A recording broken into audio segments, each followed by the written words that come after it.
Hey guys, welcome back. Today we're going to be talking about what crypto is and why it's important.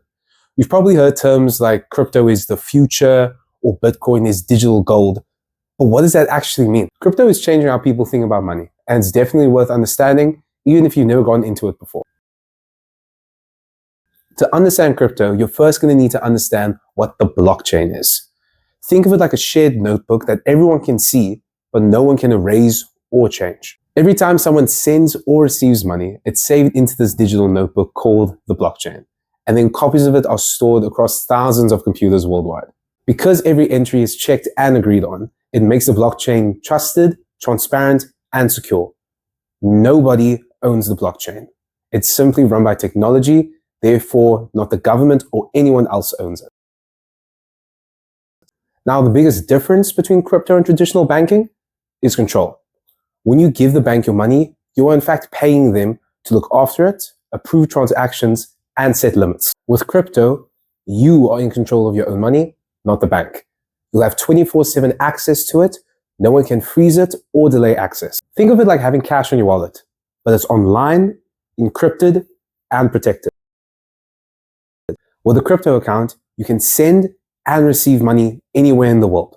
For example, if you have a family in another country, you can send them crypto in minutes instead of having to wait days on a bank or paying high fees. And if you forget your password, platforms like Blockkoin make it easy to reset your password, just like any other online platform.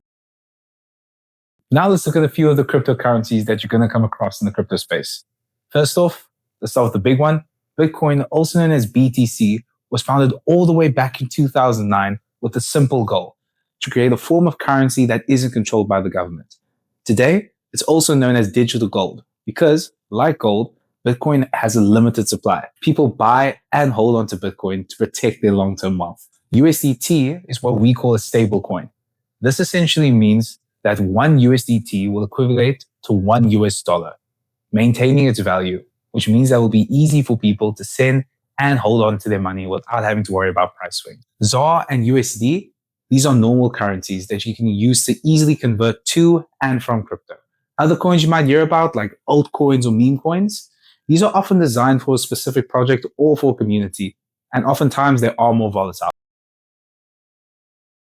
Crypto is often referred to as a store of wealth, essentially meaning that there's a way for you to store the value of your money over a long period of time. When you keep your money with a bank, you're paying them to use your money and give it back when you need a withdrawal, which hardly seems fair. Let's say you keep your cash in your bank account. Over time, inflation is going to reduce its buying power, and in some countries, the currency loses value extremely quickly, making it hard for people to actually save. Therefore, holding your money in assets like Bitcoin or USDT can help protect you from that devaluation. One of the biggest reasons why crypto matters is that it works without banks or borders. This means that anyone with a phone and internet connection can actually use crypto. No waiting, no paperwork, no middlemen. So if you want to send crypto to Lagos and you're in Cape Town, it's essentially the same as sending it down the street. And that's what makes it powerful, especially for people who don't have access to traditional banking systems. However, it is important to remember that crypto isn't a get-rich-quick tool. Prices do go up and down, and that can make people nervous. But if you look at crypto as a form of long-term innovation, the real value comes from how it's going to change the way money works, not just how much the money is worth today. Crypto does give you freedom, but it also comes with responsibility because you are the one in charge. You're in charge of making transfers, you're in charge of managing your own account, and you're in charge of learning how it works. It's not about becoming an expert overnight. It's about understanding that this technology is designed to give people ownership of their own money. And once you understand the basics, it becomes as easy as using an online banking app. So what is crypto really? Well, it's digital money that runs on technology that's open, transparent, and global, and it's giving people the power to save, send, and grow their money in new ways. It's not about replacing the old system. It's about building a better one that includes everyone. And that's why crypto matters, because it's giving people choice, access, and control.